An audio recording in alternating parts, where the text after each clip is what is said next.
Beck and Cole. I didn't recognize Rich in that hat. Oh, I know. I call the Washington County School Board of Education meeting to order. Jason just texted, he is on his way, he's just running late. In accordance with Executive Order Number 71, some board members will attend the meeting by electronic means. Before I call the meeting to order, I would like to take attendance. Ned Buchanan.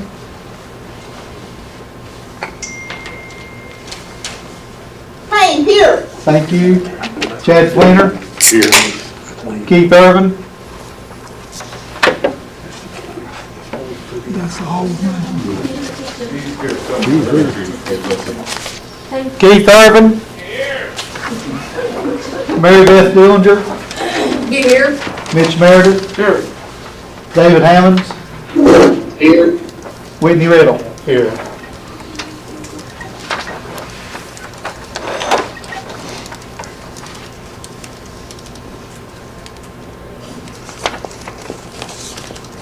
Whitney, you want to lead us in the pledge, please?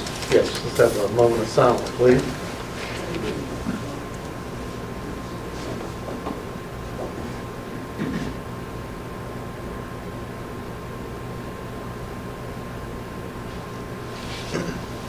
All rise, please.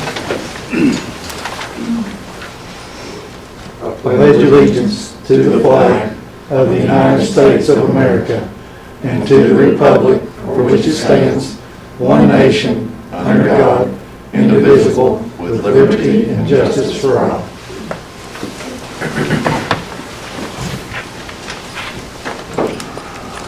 At this time, I'll turn it over to Dr. Flannery on the overview of job descriptions of the school system, assistant directors and supervisors, please. Thank you, sir.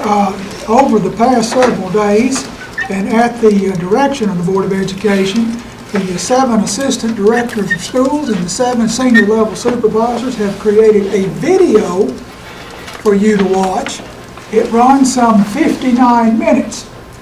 If that sounds lengthy, had they done this in person, I assure you, it would have been 2 hours or more. So get comfortable, and if you will, Maestro, please begin the video.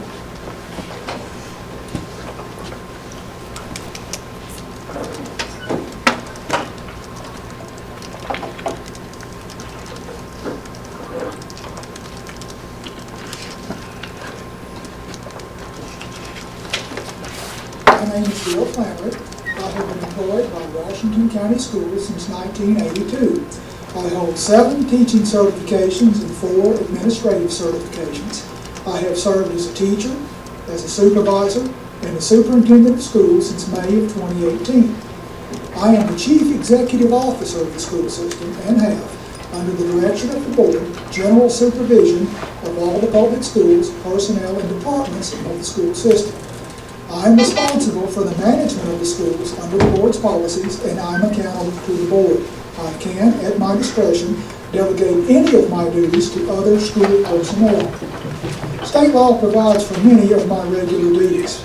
I act for the board in seeing that the laws relating to schools and rules of the state and the local school board are faithfully executed. I attend all meetings of the board and serve as one of 2 members of the executive committee.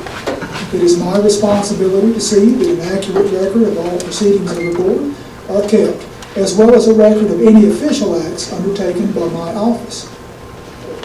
It is my responsibility to see that all warrants authorized by the board are issued within 10 days for expenditure of public school funds. I am required to make suggestions to the board that I deem in the best interest of the schools, but in no case do I get to vote on any matter put before the board.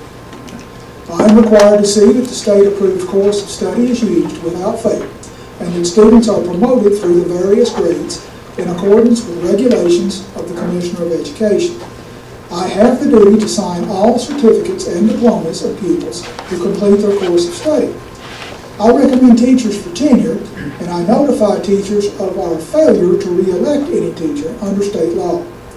I recommend to the board salary schedules for employees and assign all teachers and educational assistants with the various schools.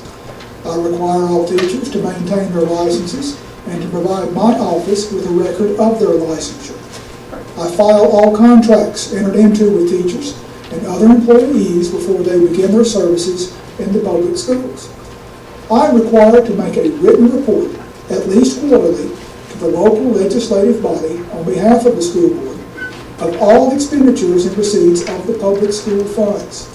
I am further required to be present in all settlements of the county trustee with the county mayor, covering all school funds arising from state apportionments and all other sources, and report my actions to the school board. I make reports to the Tennessee Commissioner of Education at such time the Commissioner issues a request. I prepare annually a budget for the schools and submit that budget to the school board for its approval, and once approved, present the budget to the county funding body for adoption. Once adopted, I am required to file the system's budget with the Commissioner of Education's office. I am required by law to give my full time and attention to the duties of the superintendent's position and to have no outside employment. In fact, it is a Class C misdemeanor in Tennessee for me to take any other contract under the Board of Education or to perform any other service for additional compensation or to act as a principal or teacher in any school. I am authorized to dismiss any non-tenured licensed employee under my jurisdiction for incompetence, inefficiency, insubordination, improper conduct, or neglect of duty. And I call off school when it snows. I'm Philip Patrick, Maintenance Supervisor. The Maintenance Department consists of 27 maintenance employees and 32 day custodians. Currently, there is approximately 1.5 million square feet of buildings to maintain, along with 350 acres of grass and athletic fields. Electrical, plumbing, HVAC, carpentry, and door hardware are all performed in-house by our maintenance staff. Ray Duncan is the warehouse manager. His duties include organizing and maintaining supplies, ordering of all tools for various trades. Other duties include tracking all purchases with proper purchase orders to ensure board policy is followed. Michelle Stallard is custodial supervisor. Michelle is responsible for 32 day custodians as well as the contracted cleaning service.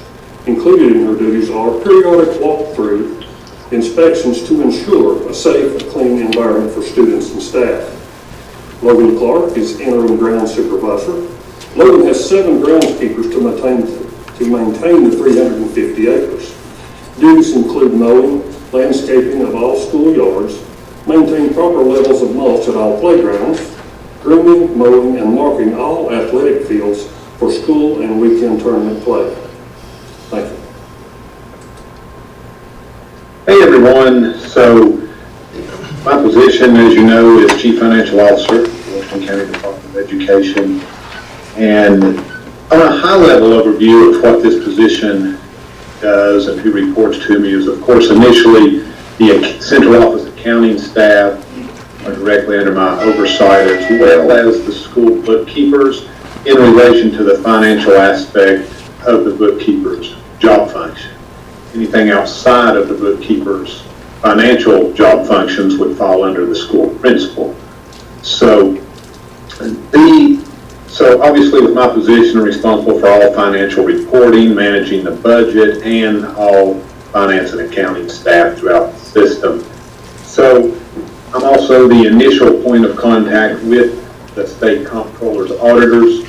And as you know, the audit that we have yearly, that typically takes anywhere from 7 to 9 months to complete.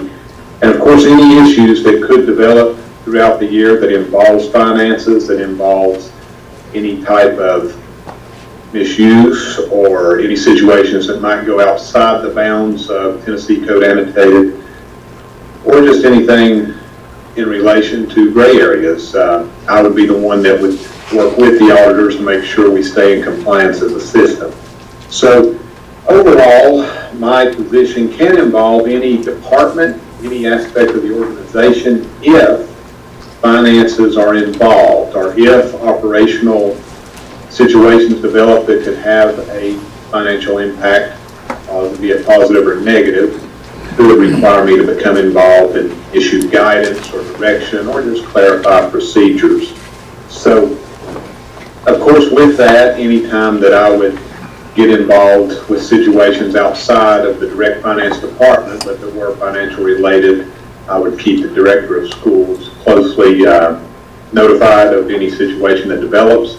And then at that point, we would work with school board attorney, any department directors, supervisors, or employees to provide appropriate financial guidance. And if situations do develop, important situations to the state comptroller's office. So that's really a high level of what my position does. Certainly, if more detailed information is requested, I can provide that. Of course, I'm your point of contact financially speaking that typically goes to the county commission to present the budgets, works with the county finance director, along with the director of schools, of course.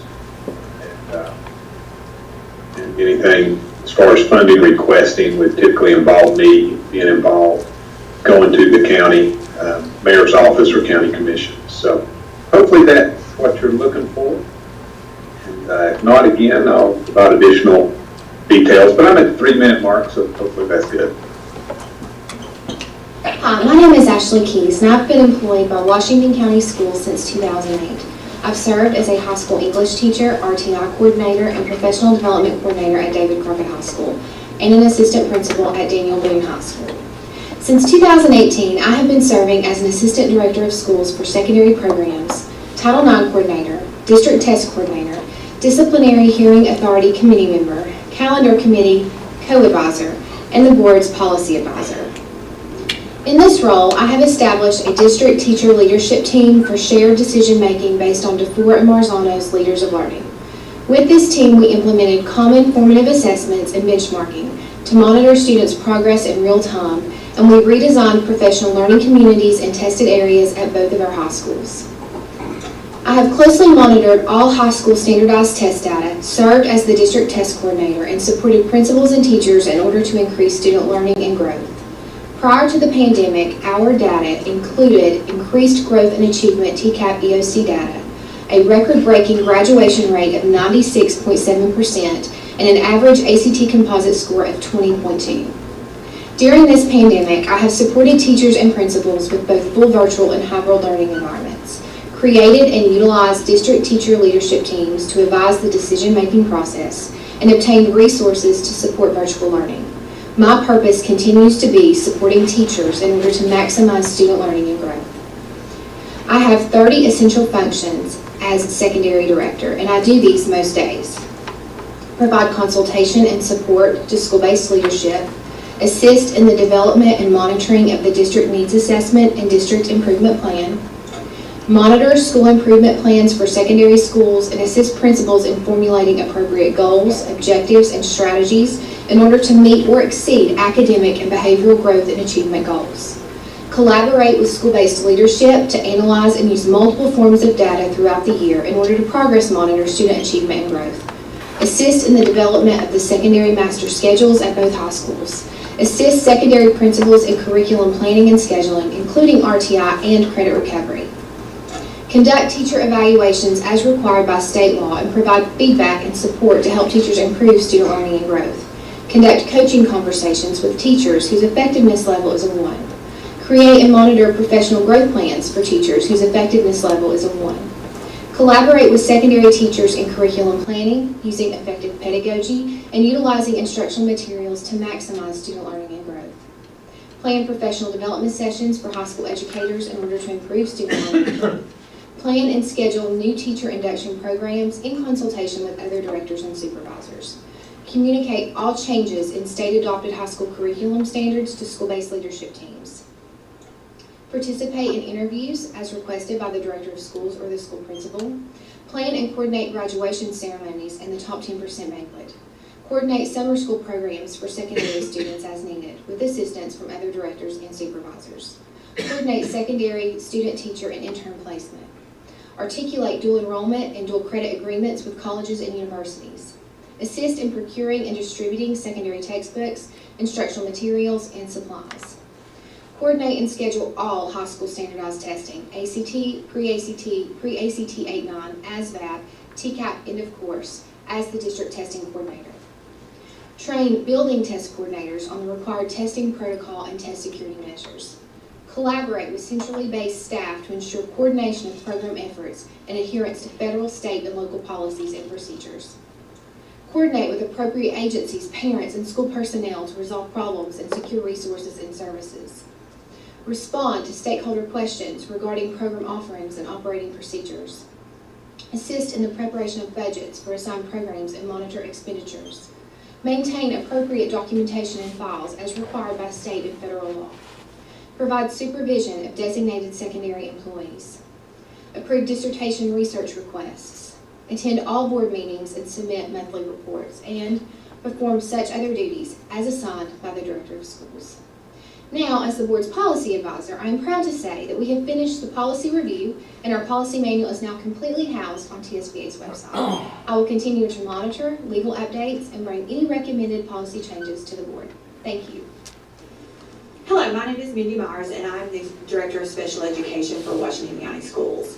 I have been a special education teacher and educational diagnostician, and I've been an administrator for special education for 8 years. When I think of special education programming, I think that there are two main objectives, and those would be compliance and quality. So the special education department is continually seeking ways to provide high quality educational services for students with disabilities, as well as ensure that the district is in compliance with all federal and state rules and regulations. As part of my job, what I do is supervise and administer, support all district policies and programmings for students with disabilities under IDEA for students ages 3 through 22. Anything that we do in special education takes a team approach. I told you before that there are two main objectives, quality and compliance, and while those may seem simple, it takes a whole lot of work and a whole lot of people to master those objectives. I work with principals and teachers to ensure that students with disabilities have time in their schedule for us to administer the interventions and academic supports that we need. So I assist with scheduling special education teachers. I conduct teacher evaluations for special education teachers and work to provide support for teachers who may need it. I assist with principal evaluations. With special education, there are several state and federal reports that are required. So I prepare and submit those. I make sure that they are submitted in a timely manner, as well as that the data that we are reporting is reported with fidelity.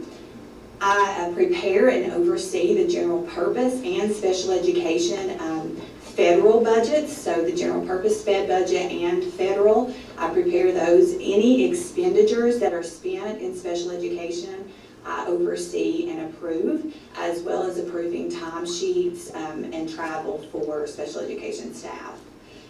As far as instruction, I support principals and teachers in developing high quality instruction. I make sure that teachers have the materials that they need that are research based and supported by a lot of evidence, so that teachers have the materials that they need to do the job that we are asking them to do.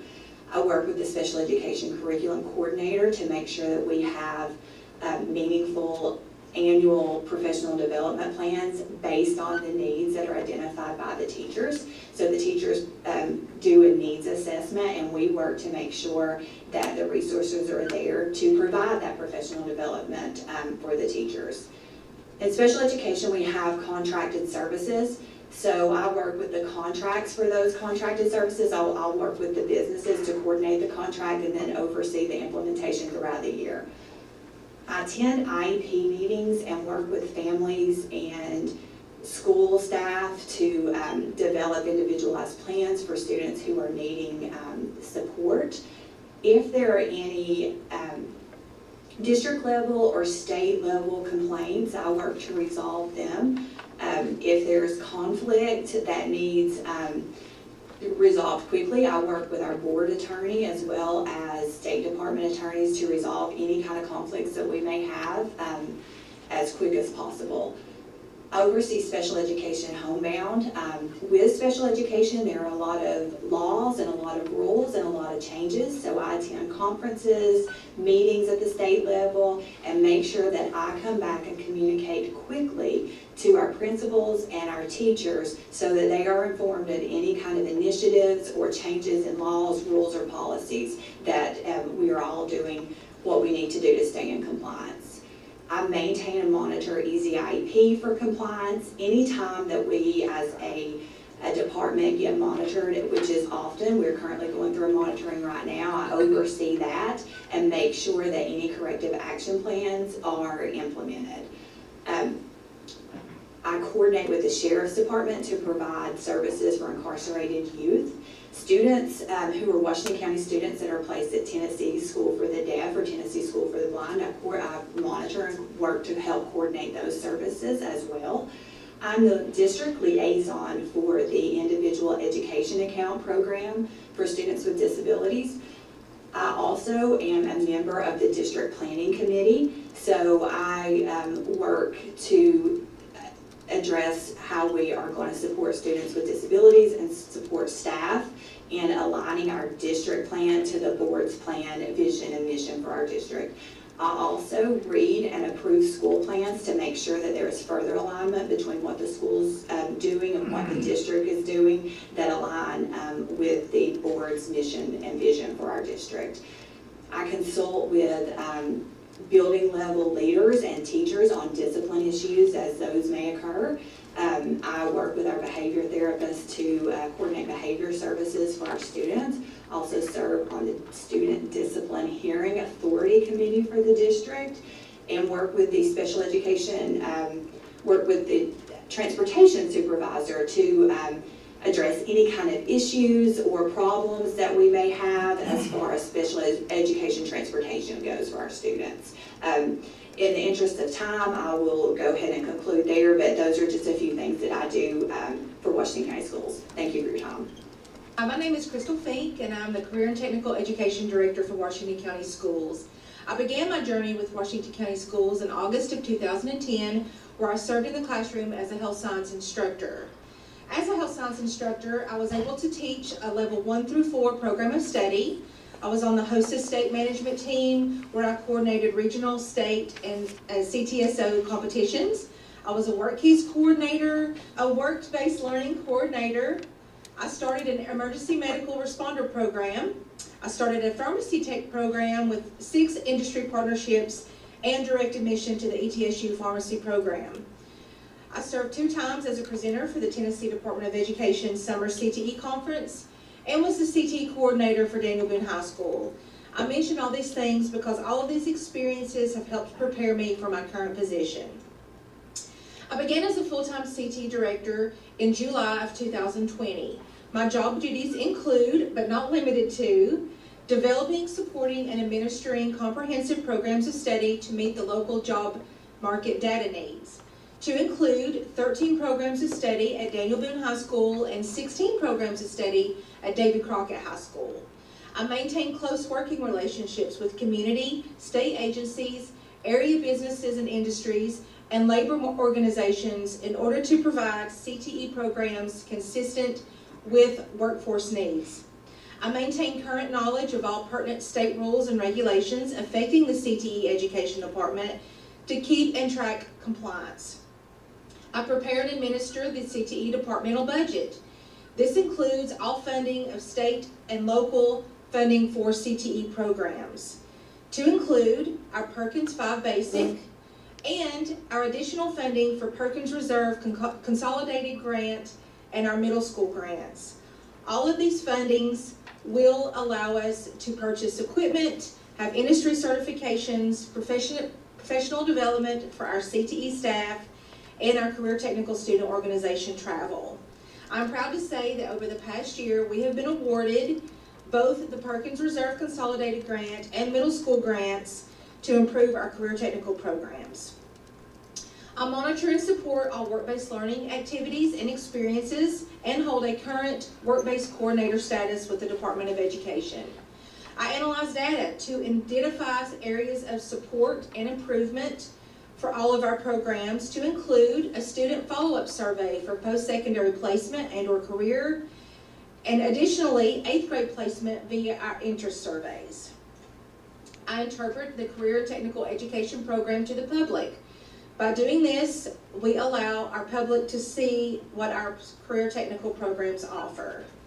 I prepare and submit required reports to the state, to include our annual Perkins Purchase and Inventory Report, our annual industry certification submission, our CTE data review, our post-secondary placement data collection report, our eTiger data completion and attestment, our Ready Graduate, and the 5 indicators for size, scope, and quality programs for CTE. In addition, our annual comprehensive local needs assessment. This assessment determines our CTE district goals and objectives. Also, our state monitoring as needed, our work keys reporting, and our work ethic reporting.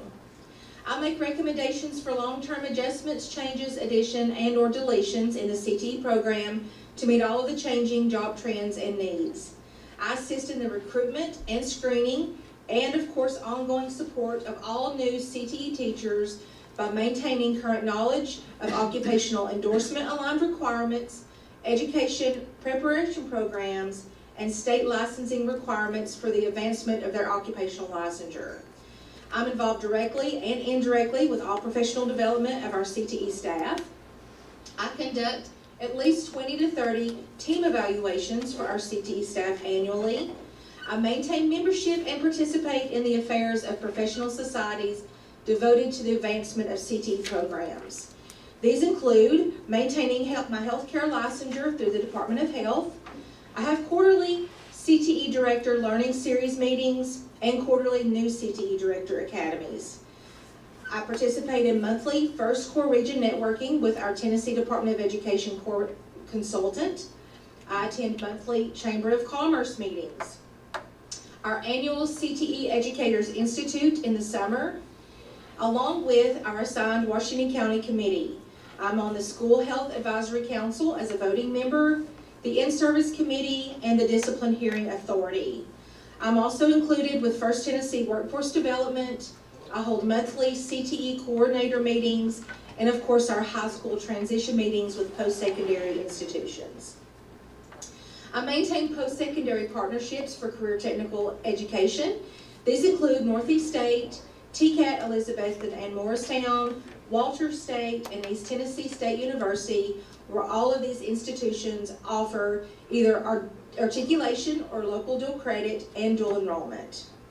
My daily duties include supporting of all CTE staff, to include purchase orders with vendors, ordering invoice approval according to state and federal guidelines, answering emails, answering all phone calls, and of course in the central office where other known as all other duties as assigned. I work as a team member. My direct supervisor is Dr. Ashley Keys. I work with our CT coordinators at both Daniel Boone and Davy Crockett. I work with administrators at each high school, all of our CTE instructors, and of course all of Washington County staff as needed. Since I've been a CTE director, I've been able to create, with the help of our graphic arts department, the creation of our CTE magazine. I've developed new programs of study. We've implemented solid programs of study for both high schools. I've been able to purchase new and advanced equipment for multiple programs of study. We've began a new EMTB dual enrollment program, first one in the state, that awards 16 hours of dual enrollment with Northeast State. We've been able to acquire new tractors for both agricultural departments. I've been able to participate with grant partnerships with TCAT on the mechatronics lab for multiple industry certifications, and I'm currently working to become an OSHA 10 trainer. In summary, my job goal is to provide sufficient support to our CTE instructors to enable them to provide our CTE students with the education and training that enables them to enter the job market with the necessary skills, interest, and understanding to continue their growth and maturation as workers and individuals of our society. I would also like to thank Washington County Schools for allowing me to serve as the Career and Technical Director for our schools. This experience has been amazing. Thank you. I'm Nutrition Director here in Washington County. I am responsible for the management of the Food and Nutrition Service Department. This includes, but is not limited to, managing and coordinating a financially sound food service operation in accordance with the regulations set by the United States Department of Agriculture and federal and state guidelines. I am responsible for the federal breakfast and lunch program, summer school food service program, after-school snack program, and emergency feeding as we experienced during the pandemic. Some of my essential job functions include, but are not limited to, planning and implementing menus for breakfast, lunch, snack, and summer programs for the purpose of meeting students' mandated daily nutritional requirements, generating revenues to fully support all expenses incurred within the department, performing managerial functions related to budget planning, expenditure controls, purchasing and distribution as it relates to the child nutrition programs, develop and implement and monitor internal controls to ensure financial accountability and program integrity are in accordance with auditor expectations. I work with establishing staffing formulas for schools to ensure optimal productivity while balancing labor and food costs to promote operational success. Establishing inventory management and control systems for proper tracking of systems inventory and supplies as it relates to the child nutrition program. I'm responsible for 67 child nutrition staff employees, conduct and assist in the hiring, discipline, and termination recommendations for the food service staff, develop goals for the child nutrition program that support the philosophy and policies of the school board and wellness policy. I establish procedures to ensure food is prepared and served in a sanitary and safe environment with a focus on employee safety while meeting state and federal regulations. I assess and maintain food service equipment for the purpose of maintaining safe operating conditions. I determine the district food service equipment needs and make appropriate budget allocations. I coordinate equipment needs for the new and or renovated schools. I establish marketing efforts to promote our child nutrition program, increase awareness and student participation, and improve perceptions and quality of the meals. I develop and implement appropriate staff training. I regularly meet with food service management staff, develop goals and objectives, and define their responsibilities. I work with vendor representatives to ensure the quality of products and services inside the child nutrition program are of the utmost. Working in the development of IFPs and RFPs in accordance with needs and procurement requirements. I prepare and report numbers associated with reimbursable meals to the Tennessee Department of Education School Nutrition Program to receive federal reimbursement for the system. I reconcile all revenue and expenditures in Skyward to the trustees' balance monthly. I reconcile daily deposits made by all 14 schools as well as through our online payment system, My Payments Plus. I review all state and federal reports, such as 941s, prior to reporting. I oversee special diets requests associated with disabilities within the child nutrition program, alongside local, state, and federal auditors, including state procurement reviews, school nutrition administrative reviews, school meal compliance audits at the school level, and annual financial program audits. I communicate with parents regarding the child nutrition program and provide on-site visits and monitoring at each location. I perform any other duties assigned by the Director of Schools. Thank you for your time. Have a great day. Hello, my name is Curtis Fulbright. I am the Director of Technology of Washington County Schools. I have been an employee with the system for 23 years, coming this spring, the last 13 of which as your Director of Technology. I hold a bachelor's degree in computer science and a master's degree in business administration. The purpose of my position is to oversee the development, implementation, operation, monitoring, and evaluation of technology for the school system.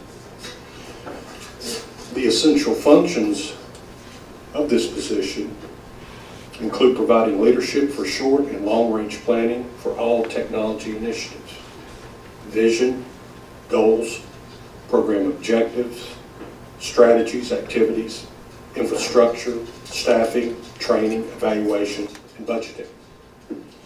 I work collaboratively with the other members of the school system staff to use technology and include technology applications as an integral part of the total instruction program.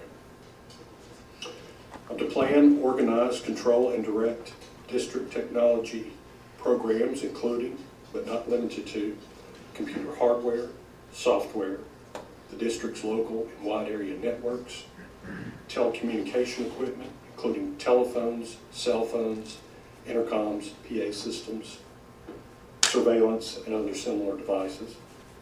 I plan, coordinate, and organize the district's purchasing, repair, maintenance, replacement, and disposal services related to technology. Ensure the maintenance and inspection of fire alarm, sprinkler, security, and elevator systems. Oversee coordination and delivery of staff development on technology competencies to faculty and staff. Enforce copyright laws and district policies pertaining to instructional and management software. Plan, organize, coordinate, and operate a dynamic, evolving district website that is updated regularly to provide staff, parents, and community with important district and school information. I prepare annual budget proposals that reflect the district's evolving technology infrastructure, hardware, and software needs. I supervise the following positions: the Student Information Data Management Coordinator, the Technician Supervisors in Computers, Networking and Telecommunications, and the Instructional Technologist and District Webmaster. Oversee the operations of the district email system. I represent the Director of Schools at county and state technology meetings. The position is knowledgeable of the hardware configurations and computer-related items on state contract and the other technology-related state contract products. Establish standards for the purchase of equipment, software, and related media, and supplies for instructional technology integration and management activities according to the local purchasing guidelines. I supervise the system-wide inventory of technology assets. I assist technology users in resolving problems associated with ordering, service, and support. Serve as a clearinghouse of information on trends, research, applications, and effective practices related to the use of technology in the school system. And I serve as a system contact for all technology-related communication. I hope that was helpful. Thank you for your time. Hello, I'm Jared Adams, Assistant Director of Schools for Materials and Operations. As the Materials Supervisor, I serve as the district's textbook coordinator, which involves procuring and distributing textbooks and instructional materials and supplies to our schools. We maintain an inventory of the textbooks and instructional materials and maintain the Materials Center. Part of the Materials Center involves supervising the administrative assistant for materials and the printer courier for the school system. Another role of the Materials Supervisor is to serve as the purchasing agent for the school system, which involves approving and signing all purchase orders for the school system. I'm also required to secure sealed bids for items over $10,000 and secure price inquiries for purchases between $500 and $10,000. Another role of the Materials Supervisor is to maintain our GovDeals account. Once materials and vehicles and such are deemed surplus by the school board, we place them on our GovDeals site so that we can resell them to the public. As for the operational supervisor part of this position, I supervise the school system transportation services, including the transportation supervisor, the bus drivers, and other bus garage personnel.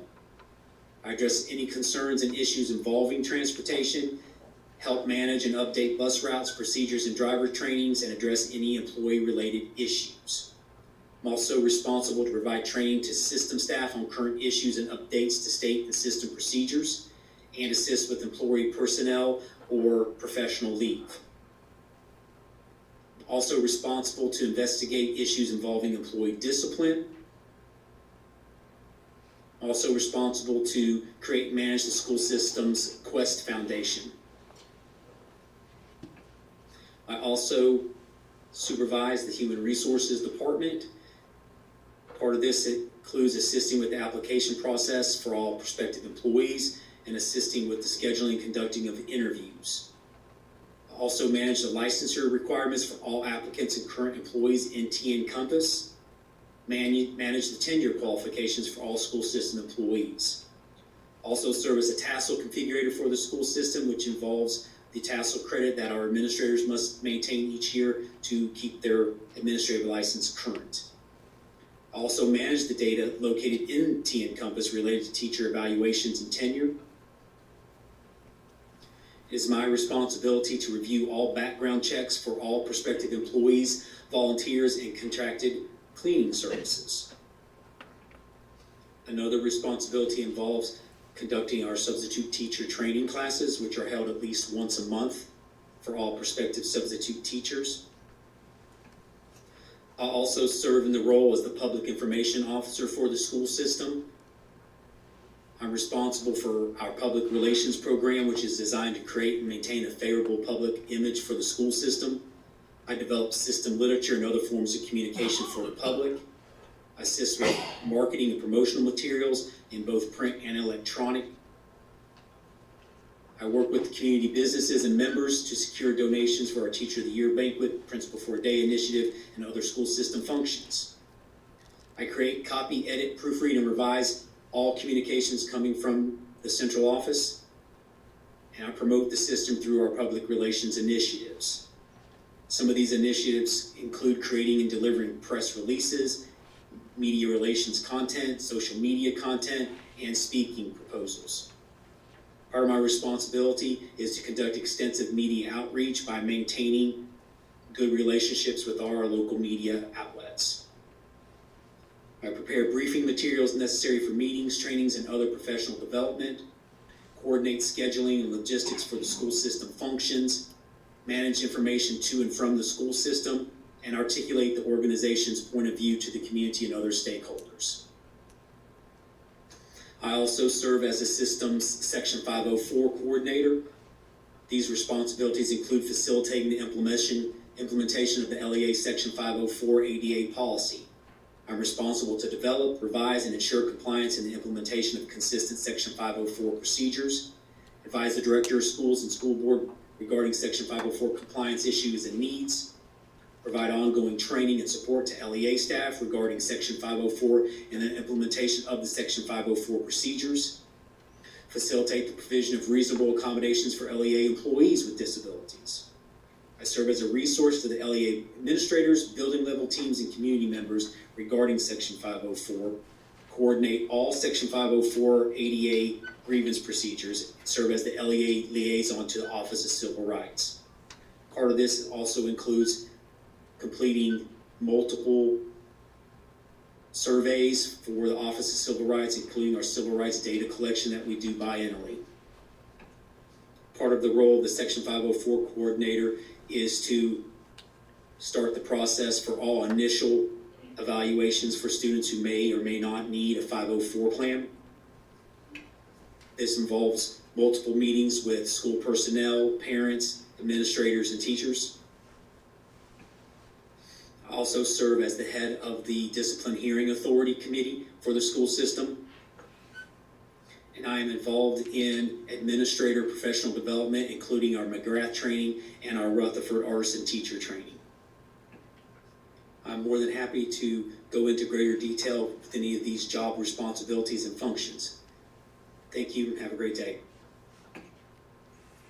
Hello, my name is Cindy Purcell. I was hired in May 2011 as a school bookkeeper. Since then, I have served as the payroll clerk, lead bookkeeper, benefits coordinator, and as of September 2020, I am in the Human Resources Director role for Washington County Schools. I have 13 years experience as a Human Resources Manager, and I hope to utilize my prior HR experience to be of service to our employees while keeping our school system in compliance with all HR laws and regulations. In my current role, I am responsible for all aspects of employee insurance benefits, including daily employee inquiries involving coverage, pricing, etc. I also conduct new hire and annual insurance enrollments and resolve any issues that may arise. I have implemented an online benefits platform called Employee Navigator. Also, I noticed that we were not offering dental or vision COBRA services to our retirees or employees that were no longer employed, so I initiated the implementation of a COBRA benefit for these insurance plans. I worked closely with internal and external vendors to ensure our compliance with health insurance regulations and to offer our employees a variety of benefits which may be suitable to their needs. I am the point of contact for the Family and Medical Leave Act, also known as FMLA, the Families First Coronavirus Response Act, known as FFCRA, and the Sick Bank. I am also responsible for responding to unemployment claims and assisting employees with filing of disability claims. I have participated in investigations involving complaints against our employees, and I have helped develop job descriptions. I am eager to gain valuable skills in regard to the educational side of the HR director position in order to be a greater asset to WCBE. Thank you. I'm Tony Roberts. I'm the transportation supervisor. My responsibilities include making sure all the bus routes gets run every day, overseeing the bus routes, making sure all the drivers have the training done up to date on their license, training drivers get their license, and just making sure all the buses is running and making sure all the vehicles and maintenance is up and running in good shape. Hello, my name is Kelly Wagner. I'm the Coordinated School Health Director of Washington County Schools. I have a Bachelor of Science in Nursing, an occupational teaching license, and other healthcare certifications. I've been a registered nurse for 26 years with a focus in critical care, public health, and health education. I've been employed by Washington County Schools since 2005, serving as a health science instructor prior to transitioning into my current role. Our department consists of 20 nurses that work to provide a safe and supportive environment, addressing the medical needs of students and eliminating any health-related barriers so that teachers can teach and students can learn, as well as promote health and wellness in a holistic manner using an 8-component model. I ensure compliance with nursing licensure and certification, as well as state laws and standards, guidelines, scope of service, health-related trainings, and all other requirements of coordinated school health and nursing services. I assist in the development and expansion of healthy school teams, health council, and advisory committees. I use the CDC's School Health Index data to analyze and determine school health priorities for a district. I establish relationships and coordinate efforts among community partners and organizations for the development of health-related programs. I submit all required coordinated school health and nursing services reports to the Tennessee Department of Education in a timely manner. I oversee the administration of the Youth Wellness and Youth Risk Behavior Survey as required by the Tennessee Department of Education. I work within the coordinated school health budget to provide services, supplies, and equipment with the needs of our program. I submit the required annual grant reapplication to the Tennessee Department of Education. I seek external funding and in-kind funding to support coordinated school health. Our department encourages people, we remind people of their value, of their worth, and most importantly, we remind them that they are loved. Thank you. Hi, my name is Cindy Hayes, and I have had the opportunity to serve Washington County Schools for 25 years. My career with Washington County started out as a substitute teacher. Over the past 25 years, I served as an instructional assistant, middle school teacher, school-level technology coordinator, district mathematics curriculum coordinator, principal, and currently, I serve as your assistant director of schools for elementary programs. For 2 years of my 27 years in the field of education, I had the opportunity to work at the Tennessee Department of Education as the regional data analyst. As a parent of 2 Daniel Boone High School graduates and educator, Washington County School System is home. As your Assistant Director of Schools for elementary programs, I am able to serve you with the experience of education through many different lenses. So what does Assistant Director of Schools for elementary programs do? You can think about it this way. Anything that deals with the education of a child in grades pre-K through 8th grade falls into this program. But remember, the education of a child is not only about curriculum and testing. It is about understanding the individual needs of our students and to ensure that they have the education and resources that they need so when they graduate, they can continue with success. The pathway they selected, whether it be a college career pathway, a military pathway, join the workforce immediately after graduation, or even continue the farm life tradition of their family. So it is my role to ensure that across many areas, that I'm responsible to meet their needs, that I'm responsible for the curriculum programs. This includes developing and implementing curriculum expectations, district goals, pacing guides, curriculum manuals, district level assessments, and down to professional development for our leaders. I work with 3 district level coordinators and 3 school-based instructional coaches to support all these areas. Our collaboration ensures individualized support for teachers, schools, and communities across the district. This year, these coaches are currently serving as full-time virtual instructors. I'm also responsible for the elementary personnel, and that includes everything from awareness of pupil-teacher ratio, number of teachers needed, budget concerns, assisting administrators with any personal support at their school.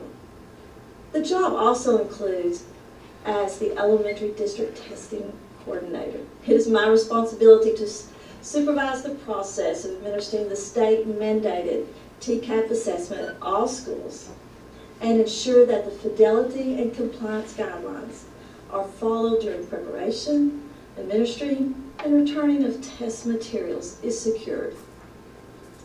Once scoring takes place of these assessments, the next layer of my responsibility is to review and analyze all the data to make future decisions of curriculum, instruction, needed resources, professional development for our faculty to ensure continuous effective work within our district. Within the role of analyzing data, I review various data beyond testing to understand the whole child, as well as understanding our educators and community. This includes everything from human capital reports, early development instrument reports to help understand the communities that our students live in, and educator surveys. The list goes on. And as I mentioned before, that education is not only about curriculum and testing, it is also about understanding the physical, emotional, and social needs of our students, as well as our faculty and staff. This is the information I receive from these reports. Overseeing numerous programs is part of everyone's responsibilities. All of us wear different hats at different times. Some of the programs I currently oversee are school-age childcare, the Teacher Center, various NICE-WANR initiatives, student-teacher placements from higher education institutions, the new Bench Creek Annex full virtual childcare program, and the new K-4 full virtual pathway program. But just like all supervisory positions in Washington County, we work as a team. We work together for a common goal, to provide educational experiences to inspire every student to reach their full potential. The bottom line of my job is to ensure that all students have these experiences. My part is to continue to research and update my own personal knowledge with curriculum, how to support high quality learning, how to support students, parents, and teachers, providing all stakeholders with the information and resources they need to do their jobs successfully and to be proud of their contribution in Washington County. One of my favorite quotes says it the best: "The greatest rewards come from when you give of yourself." It's about bettering the lives of others, being part of something bigger than yourself, and making a positive difference. The leadership in Washington County and the collaboration describes being part of something bigger than yourself. Together, our students will succeed. Thank you. Hello, my name is Jerry Bridger. I currently serve as Assistant Director of Schools and the Director of Federal Programs. I'm responsible for the federal programs oversight with the Average Students Exceeds Act. Most recently, I've also been working with the Elementary and Secondary Emergency Relief Act, commonly referred to as ESSER 1.0 and ESSER 2.0. Oversight involves budget, spending, compliance, monitoring, and assurances for these programs. First program I'd like to talk about is Title I-A. Title I-A funds are federal dollars that are distributed to school districts and are used to provide supplemental educational opportunities for students that attend Title I schools. We currently have 11 Title I schools in our district that are running school-wide programs. In order to qualify for a school-wide Title I program, the school must have at least 40% poverty. We help those schools with the federal programs part of Title I funding, which can be for teachers, interventionists, instructional assistants, inventory, instructional material supplies, tutoring, and family engagement activities. These supplemental funds must be reasonable, necessary, and eligible, and they must also be based on a competence and needs assessment. Our Title I schools have a Title I School Improvement Council, which includes administrators, teachers, and at least 2 parents serving on the committee. Our office also serves on these committees. This committee meets, discusses, and approves Title I expenditures for the school. In Tennessee, all schools are required by law to have a school improvement plan. School goals, strategies, and action steps must align with the Title I School Improvement Council recommendation. All Title I schools must develop a Title I family engagement plan and a school parent compact. We work with those schools in developing those components. The next program is Title I-C. Title I-C is the migrant education program. Although we do not receive any funds for the migrant education program, we're still responsible for the rules and regulations of this program. We work with all schools to collect migrant occupational surveys, and then we submit those surveys to the Tennessee Department of Education. The department then takes those surveys, and we interview parents to determine if students qualify as migrant. Once students are identified as migrant, we monitor those students monthly. We also submit individual student records on those students to the department. The next program is the Title I-D and the Title I-N. Educational services for elected and delinquent students is the Title I-D and the Title I-N. We have one Title I-D facility, which is Stepping Stone Academy. Title I-D funds flow through our district to the facility. We work with the facility on their needs assessments, initiatives, a consolidated state performance report, their annual count, the service agreement, federal inventory, and any other technical assistance they might need. The next program is Title II-A. Title II-A is for preparing, training, and recruiting high-quality teachers, principals, and other school leaders. We use these funds for professional development for our teachers and principals. Most recently, we've used Title II funds for professional development for our ACT goal in our district plan. We've also used these funds to help us with remote learning and by funding the student technology support specialists. These funds can also be used for class size reduction teachers. We currently fund 2 class size reduction teachers. The next program is Title III-A. This is the English Language Acquisition Program. We are currently in a consortium for Title III funds. Title III is part of the English as a Second Language program.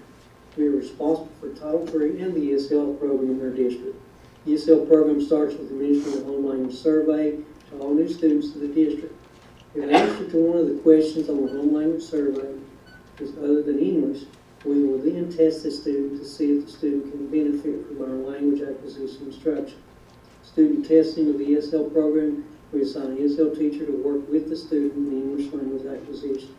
The students are assessed through informative and summative assessments throughout the year. When students score proficient on the state English language proficiency test, we then monitor those students for 4 years. The next program is Title IV-A. This is for student support and academic enrichment. There are 3 components of Title IV-A for our district. It's well-rounded educational opportunities, safe and healthy students, and effective use of technology. We use these funds for an at-risk guidance counselor and at-risk teacher. We also use these funds for professional development for the effective use of technology for teachers and administrators. Our office is also responsible for non-public school correspondence in our district. We prepare, submit, and correspond with private schools in our district to determine if the schools intend to participate in federal funds. I'm also responsible for the district comparability report and submission. I serve on the Differentiated Pay Plan Committee and am responsible for the completion and submission of the plan to the Tennessee Department of Education. I'm responsible for semi-annual certifications, assuring time and effort meet the federal guidelines. I serve on the District Improvement Plan, School Improvement Plans, the District Family Engagement Committee, the Finance Committee, the In-Service Committee, and the Disciplinary Hearing Committee. I participate in the First Tennessee Federal Directors Professional Learning Committee. I'm a member of the Tennessee Association of Federal Program Administrators. I serve on the East Tennessee Federal Programs Conference Committee. I serve on the Tennessee Department of Education's Committee of Practitioners Monitoring Subcommittee. I serve as the District E-Plan Administrator. I'm responsible for reviewing and maintaining federal inventory and the disposition of federal inventory according to EDRA. I'm responsible for any federal waivers our district might submit. Our department is responsible for reviewing federal, state, and local data. Our department also works with the Title I Summer School Program, and I also perform such other duties as assigned by the Director of Schools. Thank you. Hello, I'm James Murphy. My title is Assistant Director of Schools for Attendance, Discipline, and Pupil Placement. Under that title, I supervise the attendance program. I supervise general countywide discipline. I am in charge of pupil placement. I supervise the EPIC program. I supervise the emergency plan and coordinate with the state of Tennessee in implementing that plan. I am the supervisor of the alternative learning program at Midway. My department interviews people who cannot prove their address. We also approve the release of student information. I am the school board spokesman for collaborative conferencing. I am the homebound supervisor, and I also supervise the home schools for Washington County. I cover the regular education program as homebound supervisor, and that is separate from the special ed homebound. I have other duties that are not titled as many other supervisors do. Thank you.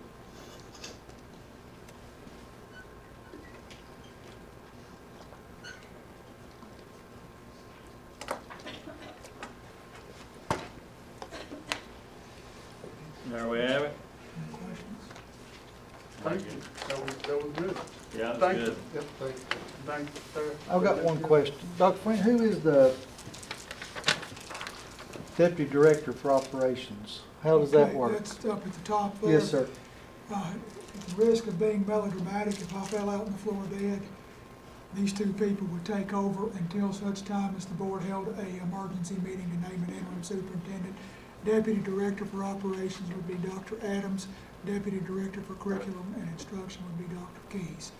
And I'm grateful for the fact that neither of them have ever had to do anything in that capacity. As are we. Thank you. All right. I do have one more question. Just to make sure I'm looking at this right. As I look at this and count the boxes that report to you, I get 11 that we kind of went through, plus 14 principals. I just want that. There's 44 assistant principals, senior supervisors, and assistant directors. In less than 3 years, I've hired 33 of them. Right. That level of turnover is probably not sustainable. But I mean, the principals all report to you directly, is what I'm getting at, is that you've got 25 direct reports that you're responsible for. Okay. I had a question. Yes, ma'am. Okay, my question is for Mr. Patrick. Whose responsibility, you have said this and I didn't catch it, whose responsibility is it to maintain landscaping such as trimming shrubbery, raking, tree trimming, etc.? That would be the interim ground supervisor, Logan Clark, part of our department. It is the supervisor's job, so a principal needs to turn that into them? Yes, anything, any type of work that a principal might need done either outside or inside the building, is usually sent in on our work order system. And it comes straight in and we assign the work to the certain department, whether it be carpentry, plumbing, landscaping, or groundskeeper work. Okay, so you're not in charge of the school grounds? Yes, ma'am, I That's am. enough. You're in charge, but someone is under you, right? Yes. Okay, thanks. Mr. Fleener? Mr. Patrick, one question for you. You said you had 27 maintenance staff. Yes, sir. How many people are actually mowing and taking care of the grounds? 7. 7 out of those 27. Yes, sir. And Dr. Flannery, is this pretty accurate, this flow chart? Okay.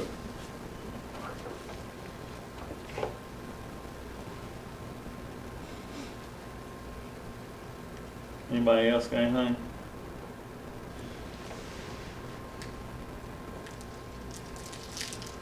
Okay. Move into capital project.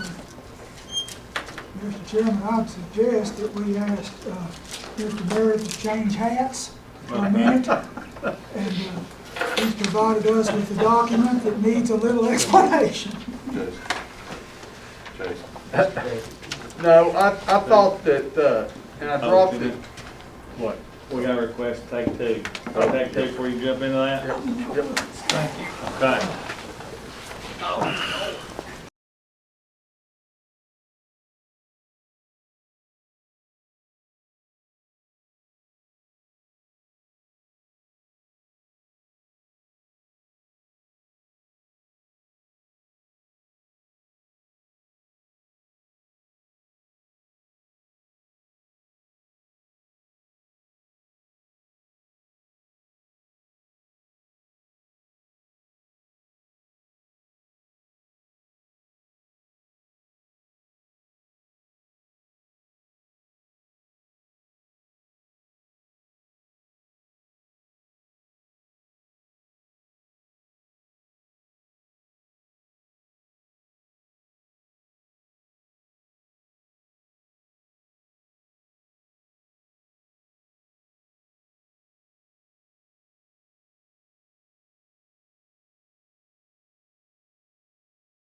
Y'all waiting on me? All right. I knew we were going to be looking at our capital project that Dr. Flannery and the staff have put together.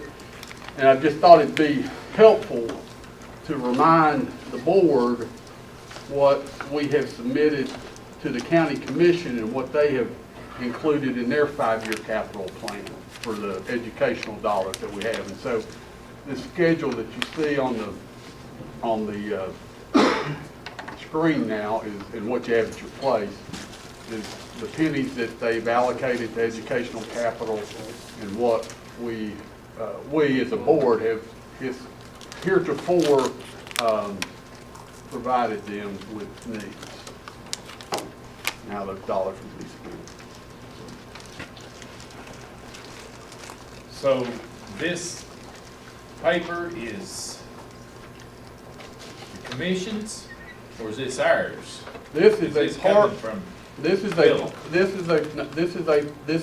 was created from information provided by Philip and this board to the county commission that transformed into the county commission's budget, capital budget for schools for FY21.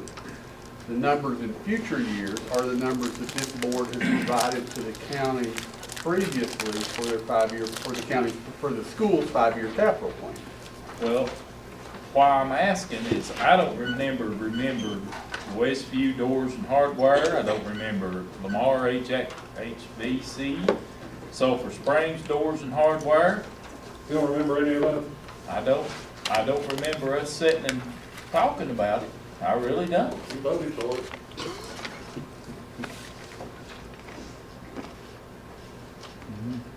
Yeah, it's on this board approved list right here. Now, some of it, we're covering with school safety grant money from Nashville. Well, I think another bunch of it we were doing it through capital fund. In what, sir? Now let me interject one thing here. Phil, you may, everything that you see in that 2021 column, okay, current fiscal year, that doesn't mean that's all been done or that the county's paid for it or it's even been contracted. That's correct.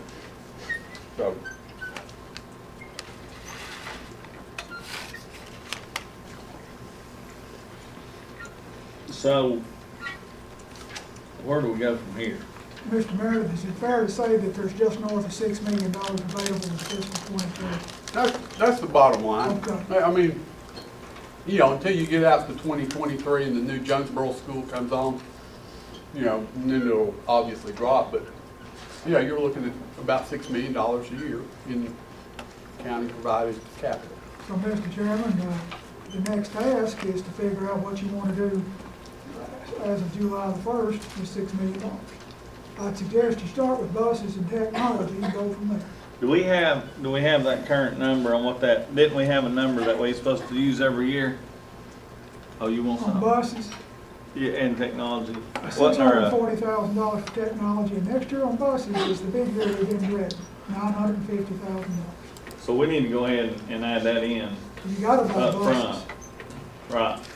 And we've got a bunch of Chromebooks going obsolete next year, and we're counting on that 640 to replace them. Okay. After that, it's where we are going to go. Mr. Flanger.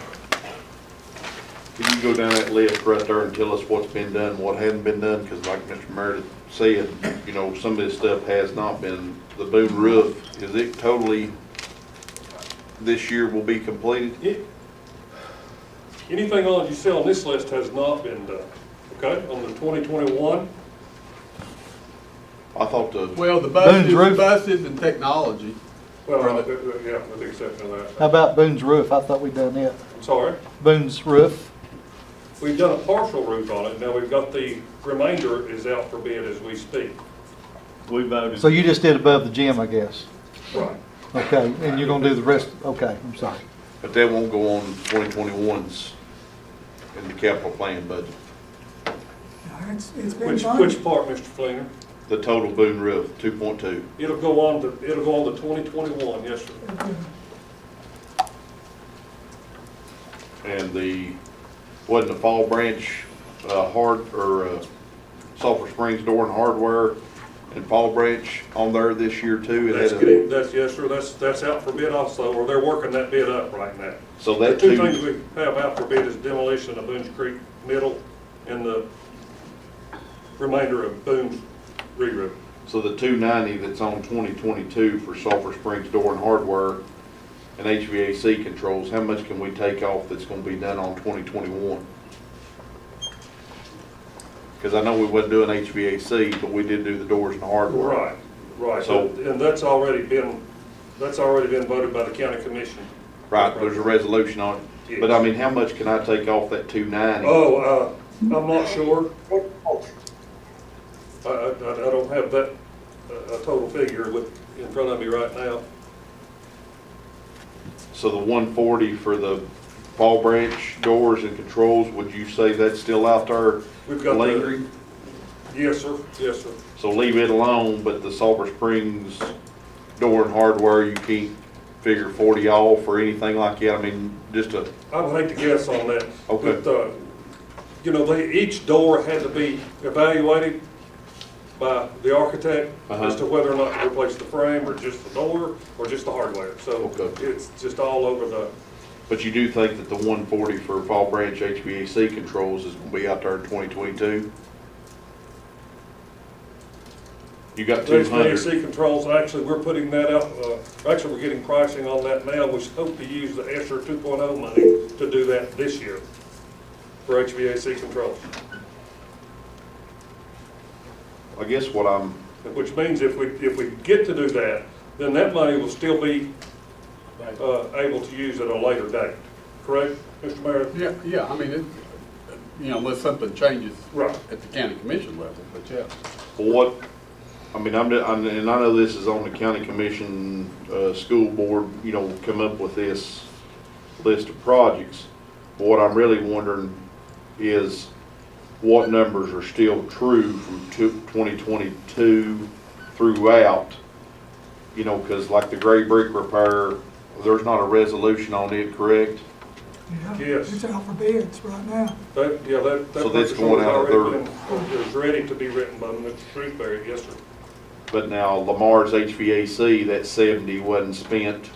That would be controls, and I think we used some of that money, did we not, to replace the boilers down there, Mr. Meredith? Which one's that? At Lamar? That was that emergency expenditure Yeah. that come out of our fund balance, though, didn't it? That we just approved for December? No. No, the only thing coming out of that potentially would be the ionization equipment. You approved $500,000.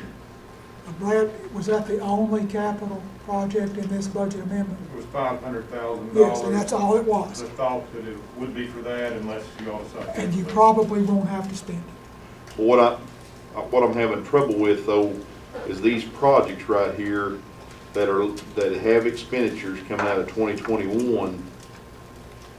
Maybe I'm wrong, like Mr. Irvin was. I did not think that we had spent, like K8, New Jonesburg K8, 441. That's not a true expenditure that come out of the. This doesn't represent expenditures. All this does is represent what the school wanted to do on July 1 of 2020. Heath, is this document available to look at? Because this is an accurate reflection of what's been done. Right? Yeah. That is true. Right? Because your gray brick repair is a lot more than $300,000. Well, I know that's the reason I'm trying to wrap my head about the 6 million when these numbers. Well, so you this need right to here take is the what we 6 need to go million with. and look at what. This is accurate, and I apologize, sorry. see, the gray brick repair is actually $1,042,000. Thank you. It's hard to see. Yeah. Mitch, I got another question I want to ask. All right. Can you let Annette? Yeah. Annette? She's been up there waiting. Ms. Buchanan? Little hands up on the screen. Sorry, thank you. I will lower my hand now. Yes, ma'am. I would like to know what's wrong or what maintenance needs to be done on the complexes, it says, it was the other one, it said that the, field houses needed work. What's wrong with them? Field houses needed work. At the middle school? Oh. I think I know what you're referring to. You're referring to the next list? Yes, Yes. ma'am. This list is, here for you all to review, of course, but the, Ridgeview and Grandview, it's the lack of field houses, period. There are no field houses at those two middle schools. So students have to come there, dressed and ready to play. And, that's passed on from, athletic directors for your all's consideration. So the building there is just a concession stand, a restroom, and a, Cool. Storage room. tower. Yes. Yes, ma'am. Okay, thank you. You're welcome. Say it's on the list we're getting ready to get. Right, that's Yeah, the, that's your, you'll take that So, next. so what you're thinking, oh, Keith, go ahead, I'll go. Well, I wanted to ask Mitch, Oh, yep. capital projects pennies, 17 pennies, Yep. all right? Jonesboro School, gonna be about $3 million a year payment, right? Yeah. Somewhere in that Yeah. range. Yeah. Now, is that coming from these 17 pennies, or is it coming from these 10 pennies that's somewhere else? They're not 10 pennies somewhere else. That will be coming, if you look out there in 23, 24, 25, that will come out of those years. Well, my question is when 40 pennies was raised, Yeah. 32 pennies went in, or 5 pennies went into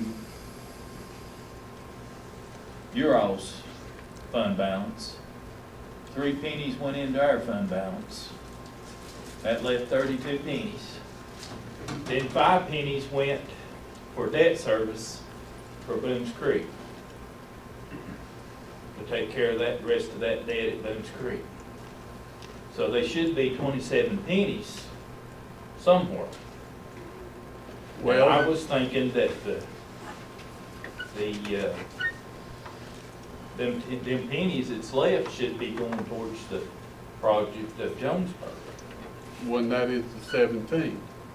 You've had reappraisal since then. You're comparing, apples and oranges now at that point, because we've already gone through a reappraisal.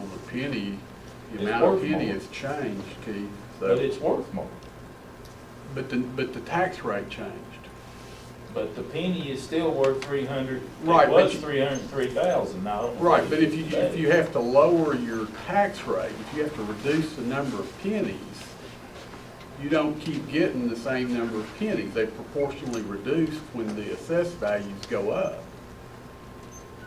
So the total number of pennies comes down, the total dollar amount stays the same. Well, isn't the dollar? And that's what you've got here.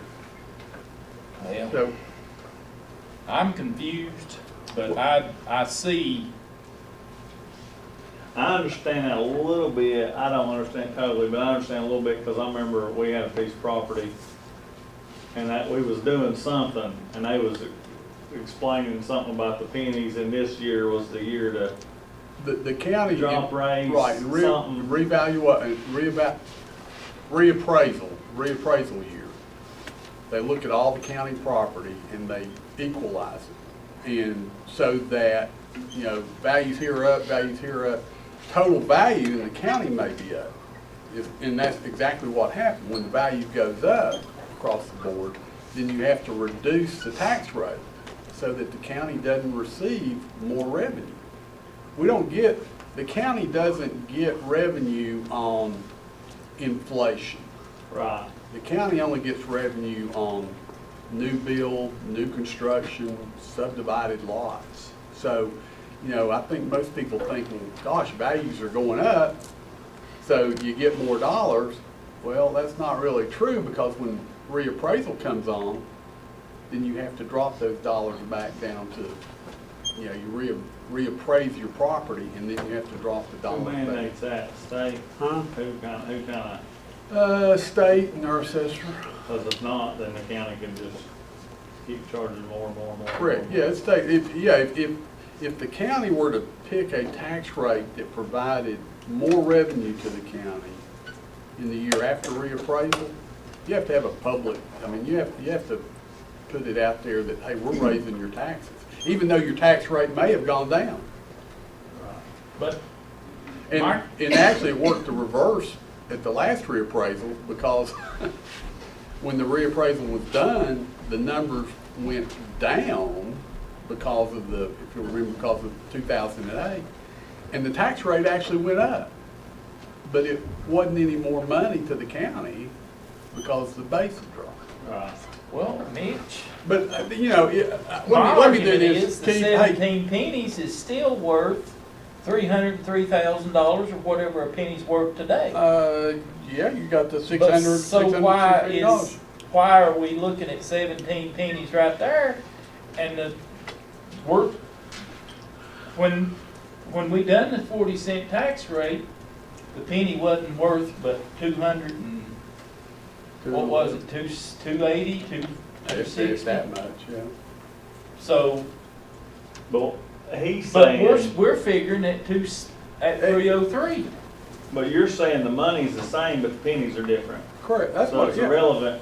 He's thinking pennies and you're saying dollars the same. And we've gone through this exercise before. Yeah. You know, okay, where did the pennies go? And, you know, I'll be glad to pull that back out, Keith, and walk you back through it. And Mitch, we're figuring at 303 with these 17 pennies right here.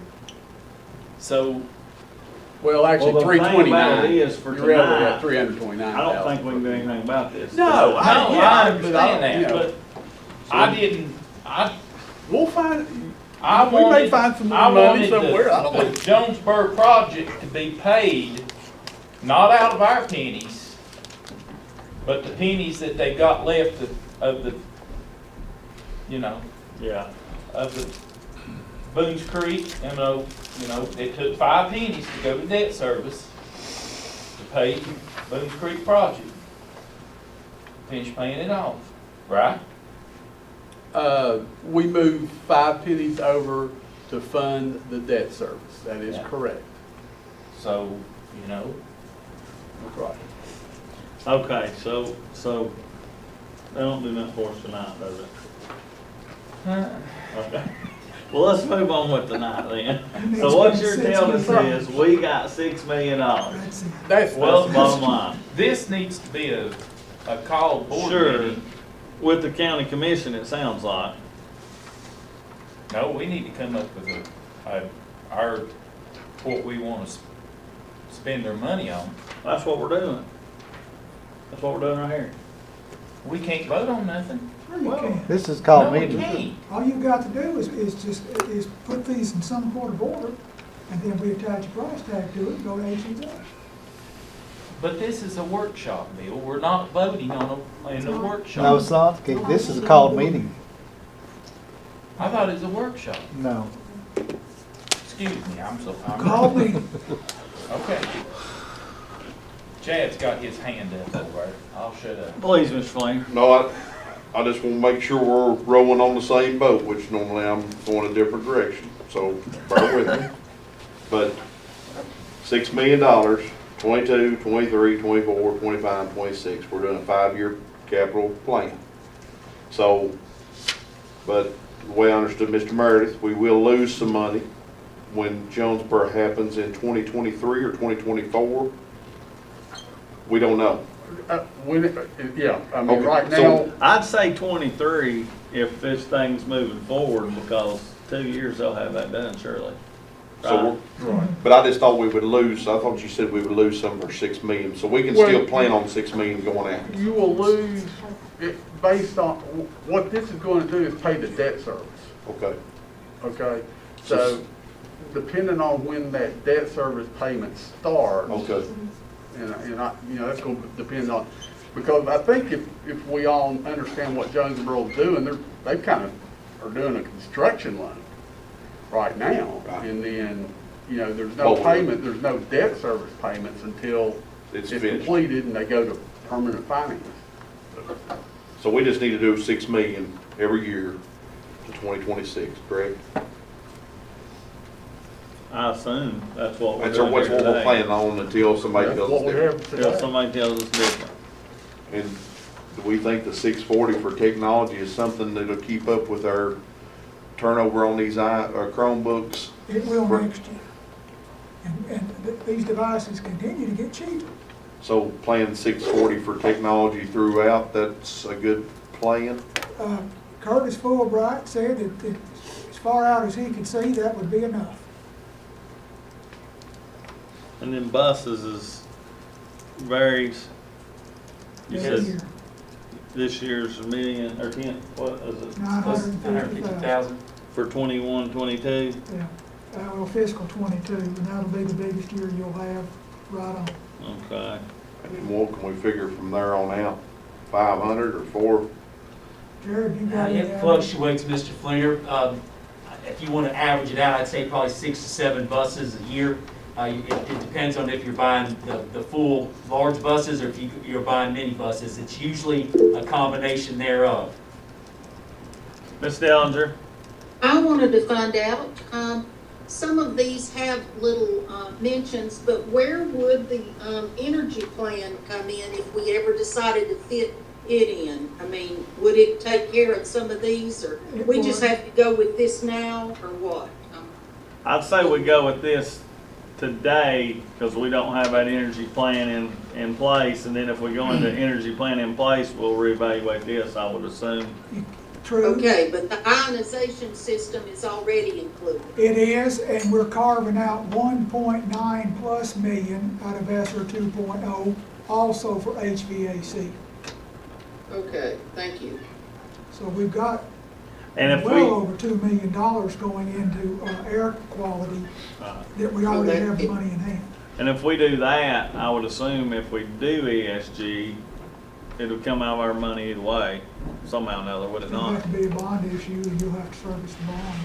But I mean, we'd have had to cover the debt through the county, one way or another. One way or another, the school board's gonna pay for it. School board's gonna pay for it. So it'll just be less we have to pay for later. Right. This Right. this Okay, makes thank that you. debt a little bit more palatable, less. Alright, so we got the buses every year, we got technology every year. What'd you figure the bus is, 500? I never Put did hear. 920. 950. No, This 950 year, for next year. most years it's Oh, But gonna every be year ain't gonna be that much. That's just this year. Yeah. So 500 for the next 4 years is a good figure. I might go 6, just to be I'd go safe. 6, Yeah, I'd go 6. just to be safe. We was actually wanting to cut that. Now what, on this 2021, if I may, the Jonesboro metal roof, we did that. Or no, we did elementary roof. Elementary. Correct. Alright, so are we gonna try to hold off on this middle school roof? Yes, we don't plan on doing that, we have to sell it. Okay. And then Daniel Boone HVAC, if y'all don't care, I'm gonna go down this list. Daniel Boone HVAC controls, That's gonna be paid to ESSER money. We're hoping the ESSER 2.0 money takes care of. No, I'm sorry. I'm talking about David Crockett's air handlers and HVAC controls. We're hoping that the ESSER money takes care of some of that. that's not on this list, is it? Yes, sir, that's all down to the 2022 year. It ain't on our list as far as that right Now- now. There's lots of lists. Yeah, I was looking at this one right here. Okay, there we go. Oh, it's not on this one. Okay. Oh, wait a minute, here's David Crockett, boy, that was 19 and 20, we did that. Yeah, but the Emergency HVAC, board. Yeah. So do we need to add that to this, Phil? What you just said for 2021, David Crockett? I got South Central Fall Branch, Lamar, Sulphur Springs, HVAC controls. Yeah, we're hoping ESSER gets all of that. I'm on. Now, 2021's over, all that money spent. Daniel Boone HVAC controls, That's ESSER money also. done. We're gonna try to replace the controls at every single school we have. I seen something on Boones Creek right here, Old Boones Creek Elementary next year. Right here's where you need to put $6 million. Okay. So like right here. Yeah, and see, we had to leave that on there anticipating whether or not the Boones Creek opened. So it did, so that actually, Well, we still own that building, so we're gonna have to do something with it up at the state or if somebody. the state doesn't take it, but I think we're okay till the state takes it. Okay. I feel good about that. So if we do a lease with them, are they gonna be responsible for the facilities? I hope you sell it. Yeah, yeah. And then, yeah, they will be responsible. When will we find out? We need to do something on that. I am told the governor put it in the FY '22 budget. So when would we figure out that March? Whenever the General Assembly gets done with whatever they're gonna do, it's usually about April, 1st of April. That's kind of my. So we don't figure on spending any capital money on Old Boones Creek Elementary. I wouldn't, because you may not own it 5 months from now. We've got, things like this. So everything except the Daniel Boone, Davy Crockett, I think that's HVACs, you're gonna do all the small schools, so HVAC controls and stuff like that on the small schools, not on Boone and Crockett, right? With the ESSER 2.0 money? Philip, Sir? were we gonna try to do the high schools with ESSER money or the middle schools with ESSER money? Do what at the high schools? I'm Well, sorry. you got controllers, you got air handling, you got a lot of projects at Boone. What I'm looking to do with the ESSER money right now, that we talked about, was replace all controls, the energy management in all of the schools, ionization in all of our schools, replace the air handlers and the pneumatic valve system at David Crockett High School, and if there's any left, we're going to try to replace the HVAC units at Sulphur Springs, which is a combination water source heat pump and geothermal system. That's where we are, and we'll have people actually putting those budget numbers together, and we'll know more when I get those numbers. ESSER's going to take care of some of that, and then we'll use some of our money here to maybe offset what we can't finish. He's got about 2.53 million out of the 5.3 million total allocation to get that done. And it doesn't take long to eat up 2 million when you're getting into HVAC and fresh air and control. So what about these field houses? Does anybody? As I say, that's the field houses at Grandview and Ridgeview are something the athletic directors passed on, talking about when these schools meet there and they play their football games, they have to dress, maybe at their home school, ride a bus over there, get off and play, and there's just no dressing facilities at any of our middle schools, but this is something they put down as a need, and I decided I'd pass it on. This would be several $100,000. Yes, it should. Does anybody want to add that?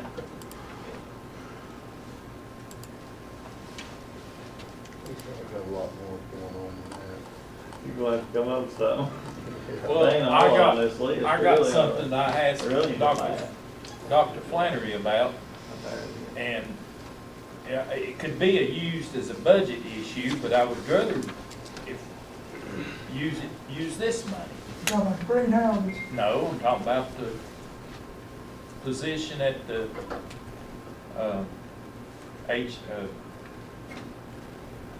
what we was talking about there a few minutes ago. HVAC program Yes, at Boone. yeah. Putting somebody, another class in at Daniel Boone or something like that, one of the high schools. I mean, we figure it's gonna cost X amount of dollars to establish it. Krista, what was the equipment cost to bring that program to bear? Not personnel, but equipment and the facility cost. Well, just for one trainer was right at $9,000. That's just one of just the trainers. And you talk about the HVAC, there was really no ventilation. We'd have to look at the electrical requirements. I won't know everything for sure. I'm going to another county to look at what they have, and I can give you more information after that as far as the facility, but I know the trainer's $9,000. Didn't we think maybe $100,000 would equip that shop initially? Probably. So would that come out of the capital? I'm thinking the capital, and I don't know if there's any restrictions on it. I thought that was all money just for improvements. Well, Is it not? but we're improving that classroom. We're putting another CTE class in our school. I just didn't know if you Is could that use not, that money. is it, I mean, I don't know. I know that the instructor would have to be a budget issue, but Well, I think we ought to do that this year when we do our budget like we did last year. yeah, but do we know we're gonna get it passed or not? I mean, we Yeah. could sit here and say, cut something and put a supervisor in there, a teacher in that, for that class.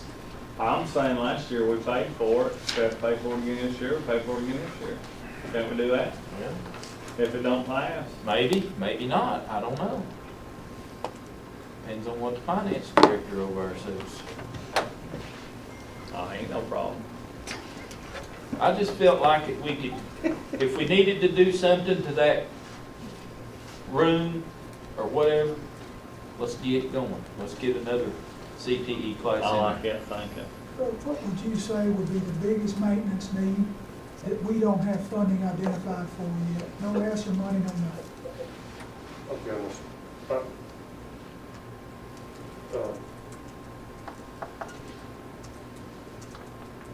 That's a loaded question, Dr. Flatter. It'd be tough for me to answer that for you right here. Well, I'd add another thing to consider in that when you look at it. What can we do that has the biggest impact on student achievement? I mean, at the end of the day, that's the only reason, I mean, that's why we're spending money. So, you know, how does it impact it, you know, if there's a differentiation, then how does it impact student achievement? HVAC. Well, that's why I Our want to add. biggest need is updating the HVAC and ventilation systems in the school. That we don't have enough money right now from ESSER or in the budget to fund all of that, okay? That is, I would say, our biggest need. If, you may not realize this, but since I've been here, we replaced every roof on every rubber membrane school. So we're kind of past that. We'll need to look maybe in 2026 at evaluating what we've got and start this process over and put a roof on every year or every other year, something like that. So the rest of these things are you know, there's paving needs and those sort of things. We got some paving that's in terrible shape. If we don't get it replaced, if we don't get it top coated, then we'll have to take it up and then start from the dirt. Annette? And then Mary Beth, after she gets done. When we're talking about capital projects, is that not because we are buying, you know, the capital hard stuff? That would be a part of finding a place to put an HVAC control, because you're actually using that money to create a space. So I'm kind of along with Keith putting it on this list, because we do need a place and we need some work done on it to be able to have that certification, and that's very high on the priority in areas HVAC people. You know, when you talk to the people who run the HVAC systems around here, they're all saying, we need people to work. They don't have enough people to work. So I think the equipment and the room could be put on here. Thank you, ma'am. Ms. Dellinger? You're muted. Can you unmute her, Kate? I didn't have anything. Oh, your hand's up on your screen somehow. Oh, okay, I don't know how you sorry. do that, but. Just waiting. She's just waving at you. Okay. So do we actually have any space in our facilities to accommodate a HVAC at either high school? Crystal thinks she might have 1,100 square feet out at Daniel Boone that she can repurpose. And the principal out there is I believe he's agreeable. Yes. Are you, Chris, are you working with that guy, and where was that at, Chad? Bluff City, or Gate City? Is that who you're talking to? Barnes? I've been talking to another district who has this program, Yeah. but I've also been talking to a train dealer. I had lunch with some guys and discussed all this, and there's a guy, and I wanna say Gate City, I've got his number and everything, that teaches this class. And I had requested some info, Dr. Flannery got me, and some of the stuff they talked about was it needed to be a 2-year program, how many kids, how many hours, all that details. So I had a long talk with him about that, but we felt like, and I was supposed to get back with him, we thought that maybe a lot of that stuff could be donated from a lot of the tools and hand tools and things we need, that they thought they might be able to help with as well. And then, of course, they wanted to know, kind of what was in it for them, what was in it for us. And so they was they got a guy that's already mastered this thing, so they was trying to give me some info to pass along to. Is this a school? Yeah. American Standard, wasn't it? I'll definitely talk to him, but remember in Virginia, their guidelines are different than Tennessee. Yeah, but I mean, as far as how many kids in the class, all the structure, this guy's done it, got it. It's good. I'll get his information Okay, thank you. and get it to you. Okay, so let me back up. Did you have something else? I just wanted to say, let's put $150,000 on Boones Creek Playground the next year and a capital improvement project. I mean, you said you thought it would take it, I've Philip? got $150,000 in the ESSER 2.0 budget just for that, but it probably won't do it. You may need that much more to get it finished. We can buy new playgrounds cheaper now.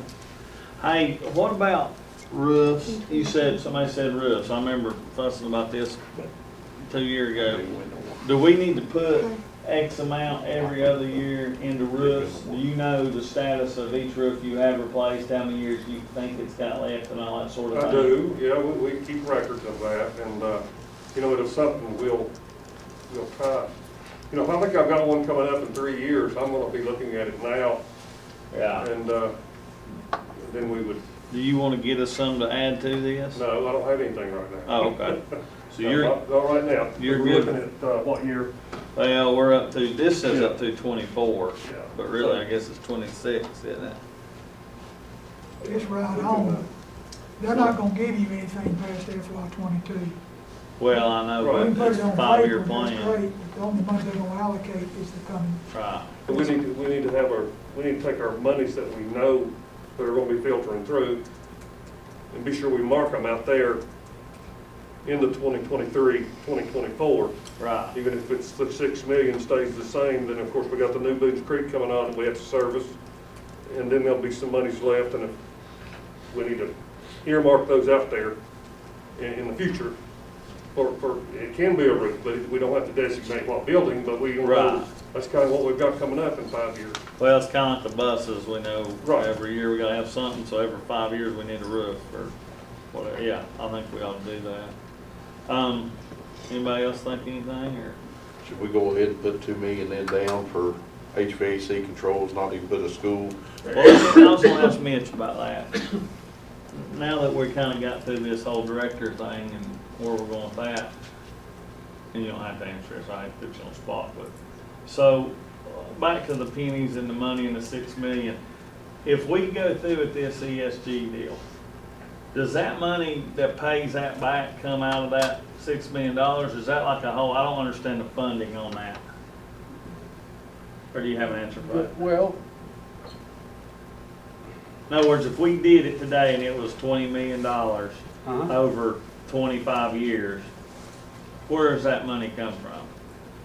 Out of that $6 million, or is that something that the county does? I think that's something that this board and the commission would have to negotiate. Okay. But I think the intent right now is that capital, Right. which that is capital, Yeah. would be fun. It means like we built a new school in Boones Creek. Yeah. We moved money out of capital projects to pay the debt service on that. So, and then I asked this When I say question we, before. the commission did. Sure. Well, what about the, so the funding, as far as the savings, I know ideally the savings is supposed to pay the payments, but I'm still confused on if commission pays for it and the savings comes to us, then do we keep the savings and they just make the payment, or how's that? I mean, because really a lot of this stuff we're talking about, if we're gonna do that, we need to get on with it and get it in motion and get it going, I think. Instead of allocating millions of dollars every 5 years. I mean, I think Dr. Flannery might be If you getting ready borrow for $10 million for an ESG project, the board's desire is 100% of that debt will be serviced by energy savings. Now, the commission has to borrow it because you legally can't. But the commission will expect you to service the debt, which you will, ever how many $100,000 a year it is, Brad. Yeah. And hopefully the light bill will be so low that the difference, and we'll continue to fund the light bill where it was, and that gap will service that debt. so Brad will have to really track You will not borrow this money until Brad says you can. some kind of savings, Now, but I there mean, may be even a year or if two, you may have to kick in 100,000 boots. yeah. But over the life of that loan, the energy savings should service the debt. Yeah. And that's what took you so long the first time. You never could get that. Right. You couldn't get him to understand that. Right. You finally did, and now we're just waiting on a financing program. Yeah. Well, they never did actually say that it would service the No, debt. they never did, you're right, they never did. It was always gonna be a year or two in there where you'd have to come up with some money to boot. Not a lot, but some money. But I guess looking at it from a financial standpoint, funding a little bit versus, I understand. And it saves will help. Yeah. Now, can we do that ourselves and use this capital projects money and not fool with ESG or any of them and put that savings, take this savings that we would make and pay that payment back? Is that an option? You see what I'm saying? I follow you perfectly. The only question I have, which goes back to we don't know what the savings is kind of like, you know, when it can relate to this. If I want to insulate a house, I might be able to insulate it for $1,000. They might insulate it for $1,200. Well, it ain't worth $200 for me to go insulate that house. So I don't know what the profit margin is, what I'm really saving. I mean, I don't know if it's worth their energy and effort and time, and if it, I don't know. I mean, I like the thoughts of it, but it's hard to know without facts and numbers. Well, I mean, you know, just like we said the other night, that we wanted to get a price on what it was gonna cost to put the light sensors and stuff Right. in. You know, when that's gonna be a savings. Well, I think that's where I'm at, is we either need to do that or we need to move on with this, and because really so much of this stuff that's on these next 5-year plans would be in that ESG. So if we're gonna do it, I think now's the time to get on with it and do it, or do like you said, do it ourselves. But I just don't know. I mean, you got the manpower and ability. I mean, putting sensors, let's say you put a sensor on every classroom you've got. Right. You're not gonna save enough money to pay for the sensors. Right. Okay? If you relight every school with LED light bulbs, you're gonna save some money. But you've got to control yourself and not spend the money you save. Right. Just like a drunken sailor on shore leave. Yeah. You've got to hang on to it, and then you've got to use that to invest in your next energy saving project, such as, let's hope we get extra money that takes care of David Crockett. That's great. It's great money. It's finished. We don't have to pay any of that back. So we'll maybe move over to Daniel Boone with the savings and maybe replace all the HVAC units in there. I think what bothers me But you don't, you know, I mean, you've got to have money laying in the bank, as you all know. what bothers me with the ESG deal is kind of like on his list, if I remember back, maybe before you guys were even back on here. You know, Ridgeview was, let's say 12 years old, and there's already $1 million worth of stuff on our fix. Well, if I finance $20 million for 25 years, and 10 years from now, I gotta go back and fix what he did today, and I'm still paying on it for 12 more years, that don't feel like a real good deal to me. Yeah, I don't like my car to break down before it's paid for to you. No. So, I mean, that bothers me a little bit. What if we, like Keith's saying, earmark some of this money for improvements like LED lighting, say, do one school a year, and do we have the manpower to do that, or we can hire it done? If it looks like we've got money to spend, why don't we help ourselves out in the future with the ESG and just do some of it ourselves, or have it done? You're spending money, money's money. It's just a matter if you've got it to spend now, go ahead and help yourself with it a little bit. Yeah. Get some of it done and start generating some savings. What would you say, $1 million a year? If we had it. I mean, I'm sure that could easily be spent. You know, LED lighting, changing that in all the schools would be a big expense, but it'd be a good savings. Would you agree? Yes, absolutely. Do that along with the light sensor switches while you're doing it. Oh, Just yeah, do it all you'd want to do all that together, absolutely. to get the most bang for your buck out of it. You won't save as much doing athletic lighting, Right. but it's just not used enough to No. pay itself down. Right. So could you get a price inquiry and find out what it's gonna cost per school instead of sending it out for bids and earmarking the money? Like we did on the bleachers? You almost gotta have a report, don't you? I mean, wouldn't we need an engineering report on what each school needs?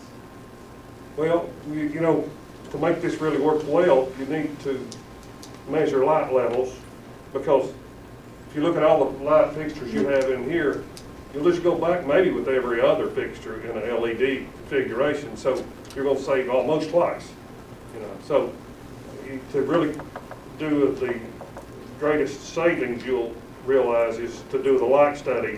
Then they'll say, well, you can take out 25% of the fixtures in the whole building.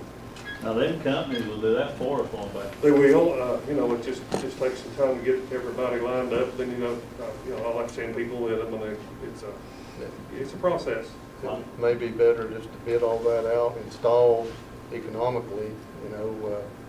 Well, even if we just put $500,000 a year or something, every year. I believe I can get us a budget number. It's nothing you'd want to bank on, but it'd be say, this is what I do need to put back. So we can look at, you know, our most expensive buildings, energy-wise, and maybe attack them first. And, you know, some of that may be due to size and all that, but still, yet you can still go after them first and get your most savings out of it.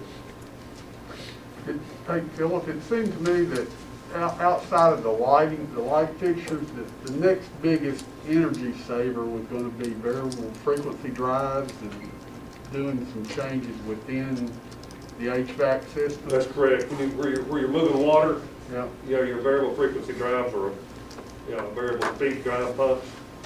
If I remember right, and I may be wrong, but it was some pretty significant energy savings on those things. Yes, it is.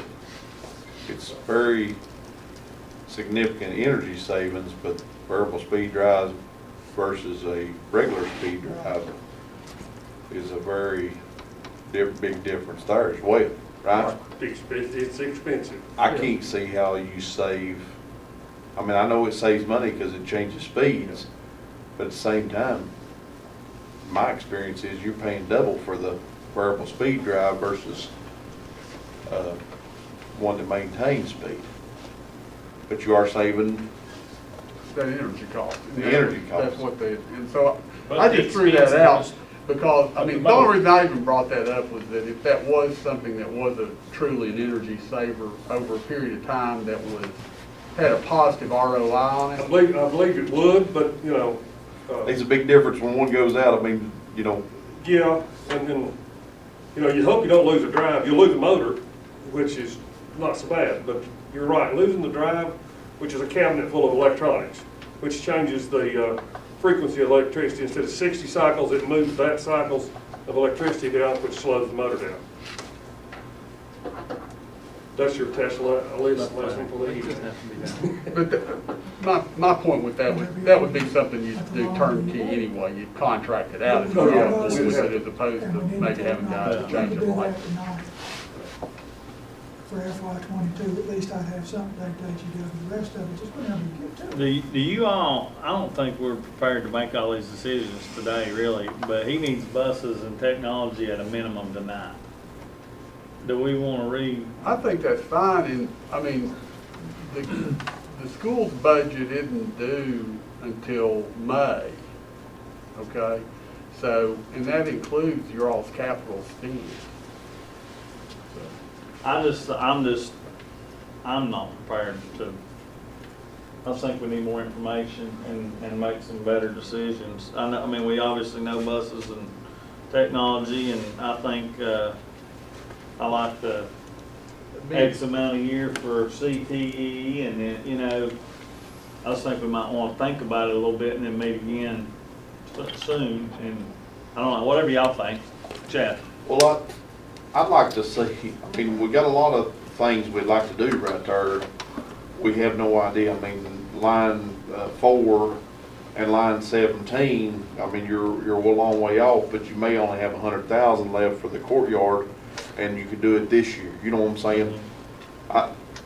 You know what I think what we talked about in our retreat when we was talking was, you know, Fall Branch and Sulphur Springs were two schools that, you know, needed some work. You know, maybe building a combined school at some point out there.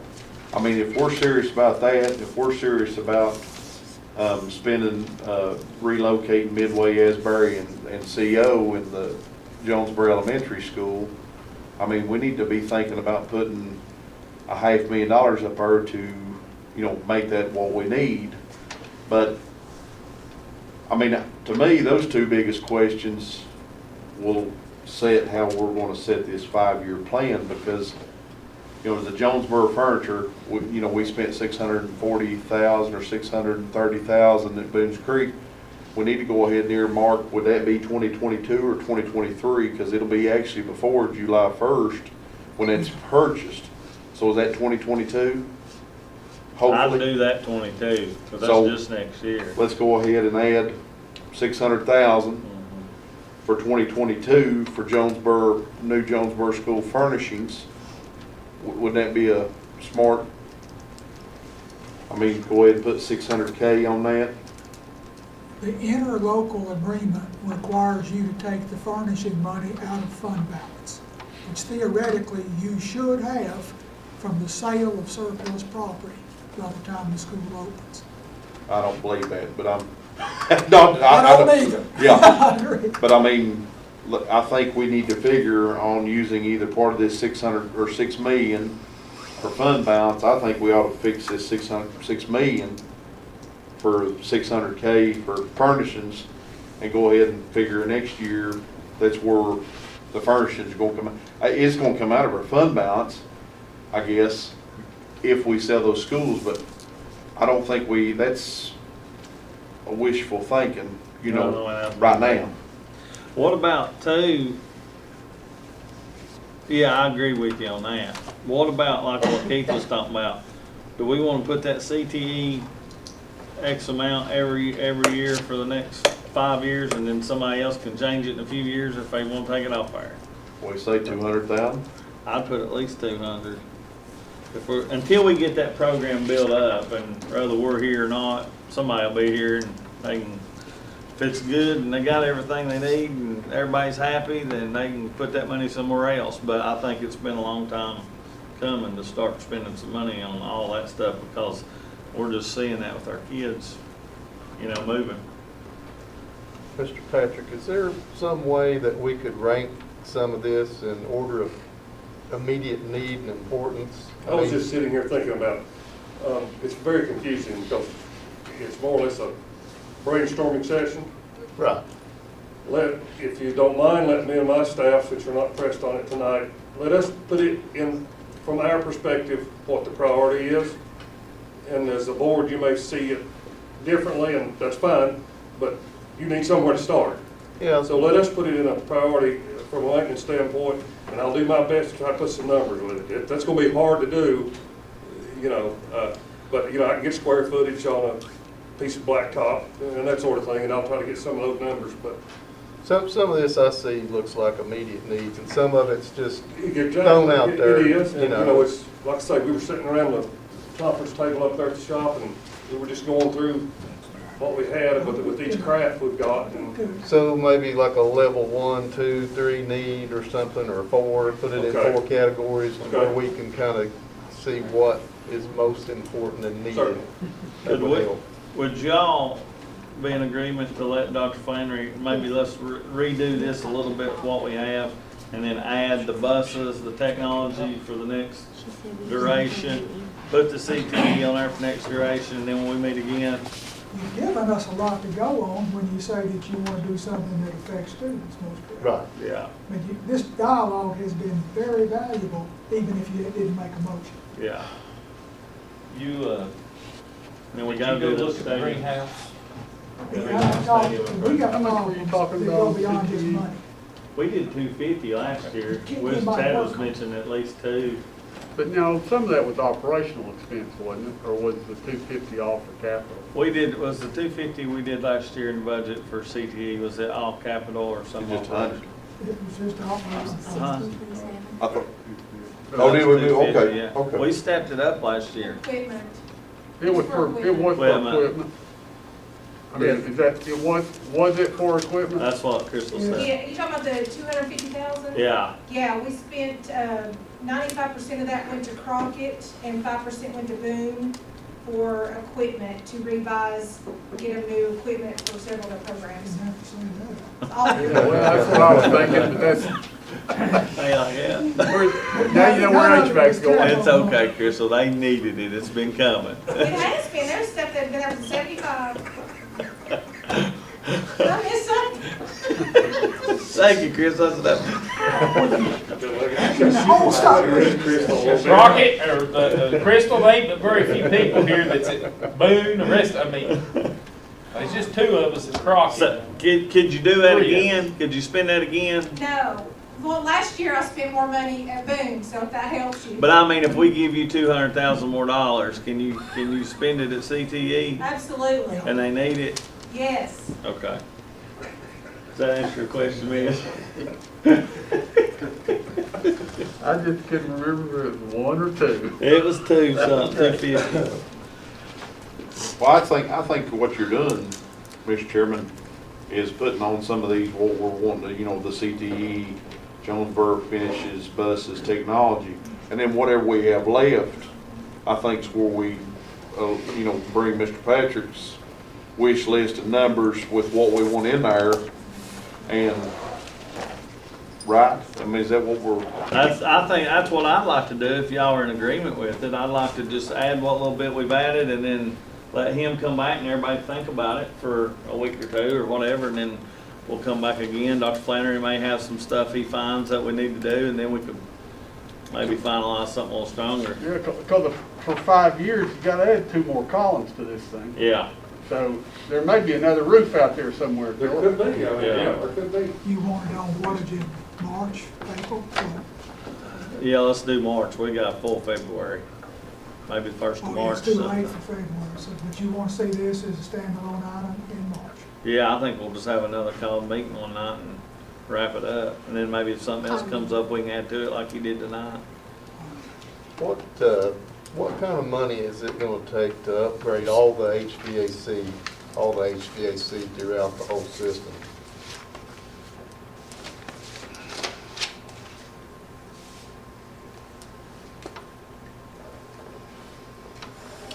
With what we need to upgrade, you're probably looking at 10 million, probably. We're looking at the high schools, that could very well be. David Crockett's not gonna be so bad, but we do have a chiller that's, well on its way, is in very good shape, and the new boilers, it's a 4-pipe system, and the pipe's still good. So we're just talking about air handlers, is what I'm talking about, the ESSER money funding, and we hope to get that one out of the way. This money we don't have to pay back. The rest of it could be, you get real expensive. We're talking about water source heat pumps and instead of just two sets of poles and a fan blowing across the line. Right. It could get real expensive. Yeah, it wouldn't surprise me to make $10 million. But we can get a good start on it with ESSER and all this. We can get a good jump on it. And then It's sort of one of those things like I tried to get the roof scheduled a year and a half, 2 years apart, so that we can just go through the system. Yeah. Then when, by the time we get completed, then we can look at starting again. I like to think about having some kind of dream item on there. Just to, stuff you want to do that you only get one chance to do it a year or something. I don't want to say that out loud. I don't want to get mine started. Yes, Chad, you got something else, brother? No, I just wondered, can we take off I think we decided not to build one stadium. Can we take off the 10 to 14 million for students' grades, or is that? Yeah, I'm sure we can, and I was hoping by the time we do this again, we'll have them numbers on, possibly. Will we have that by March, the numbers to fix them two stadiums from the architect? Yeah, I don't think it's going to be a lot of money. No, I don't think it'd be too bad. I haven't got the report back yet, and they're actually processing it on David Crockett, but I don't think there's a lot of expense involved in that. Some pointing and maybe lifting a piece or two here, put concrete poured under it, and then glazing and paint. I think we could do a lot if we worked on the backs of those bleachers too, cosmetically and this, paint and aesthetics of it, and maybe the roofing and stuff that's behind. Yeah, I would really like to get rid of that building off the back of Daniel Boone's. We'll talk about that. All right, anybody got anything else? Is our meeting gonna be upstairs Thursday? Dr. Flannery, here's was my question. Can we meet upstairs, and if any of them don't want to attend, they can do virtual? Of course, that's up to you as chairman, but I think given the fact that the governor did what he did, and the fact that you've put 100% of the students back in school, meeting upstairs seems appropriate. Okay. If we ever get this snow out of the way. If you do that, I would ask that you rearrange the chairs up there so that we do have social distancing. You mean in the audience? Uh-huh. What we thought we'd do is just remove so many chairs that they have to. Correct, right, that's what, that's exactly what I just take out one and say. Maybe 15, 18 capacity and bring chairs They can down. do that till February 27th. Okay. Is what you all had approved. So Jennifer said we approved they could be virtual to the 27th of February. It's true, yes. So that's fine. I think that's good. But I think that suits Did they hear people. that? So, and that, Mary Beth, David, we're gonna have our meeting upstairs Thursday night, but you're welcome to stay home and do virtual. Thank you. Good. And it is open to the public And to the it's- extent that there's seating available, or? Yeah, it is. So will there be, Like it has been here. will there be sneeze guards or dividers or anything between us? No, ma'am, Because we won't be able to social distance. that is so.